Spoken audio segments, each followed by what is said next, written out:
कतरे कतरे में आजादी का लहू जहां बहता था। छोटी सी उम्र से ही देशभक्ति का झरना झरझर करता था।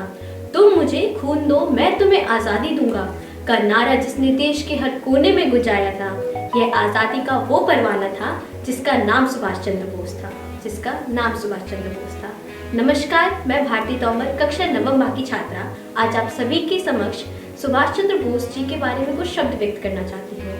आज का दिन इतिहास के पन्नों में स्वर्ण अक्षरों से अंकित है, क्योंकि आज ही के दिन एक ऐसे वीर बालक का जन्म हुआ जिसने न केवल स्वाधीनता के सपने दिखाए, बल्कि देशभक्ति की एक ऐसी ज्वाला जगाई जिसने अंग्रेजी हुकूमत को देश से निकाल फेंका। आज ही के दिन उड़ीसा कटक में एक ऐसे वीर बालक का जन्म हुआ जिसका नाम सुभाष चंद्र बोस था। सुभाष चंद्र बोस के पिता जानकीनाथ बोस व माता प्रभा देवी थी। इनके पिता पेशे से वकील थे, इसीलिए इनके पिता ने इन्हें इंडियन सिविल सर्विस की परीक्षा की तैयारी के लिए इंग्लैंड के कैम्ब्रिज विश्वविद्यालय में दाखिला करा दिया।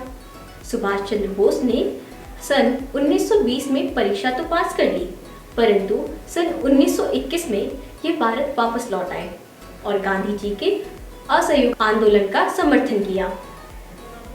इन्हें देखकर ही अंग्रेज डर गए थे।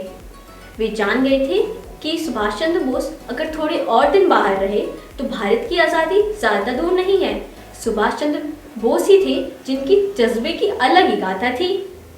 अंग्रेजों का कलेजा इनको देखकर ही थर थर कांपने लगता था। सुभाष चंद्र बोस ने गरम दल के साथ मिलकर फॉरवर्ड ब्लॉक का गठन किया, जिसकी वजह से इन्हें जेल भी जाना पड़ा। सुभाष चंद्र बोस ने अकेले खुद के दम पर ही इंडियन नेशनल आर्मी का गठन किया, जो वाकई दांतों तले उंगली दबाने जैसा था। वे सुभाष चंद्र बोस ही थे जिनको देखकर अंग्रेज डर के मारे कांपने लगते थे। यह दिन सुभाष चंद्र बोस की याद में ही मनाया जाता है। इस दिन को पराक्रम दिवस के रूप में भी मनाया जाता है। कहा जाता है कि एक विमान हादसे में इनका निधन हो गया, परंतु इसका कोई प्रमाण उपलब्ध नहीं है। अंत में अपनी वाणी को विराम देते हुए मैं 4 पंक्तियां कहना चाहूंगी।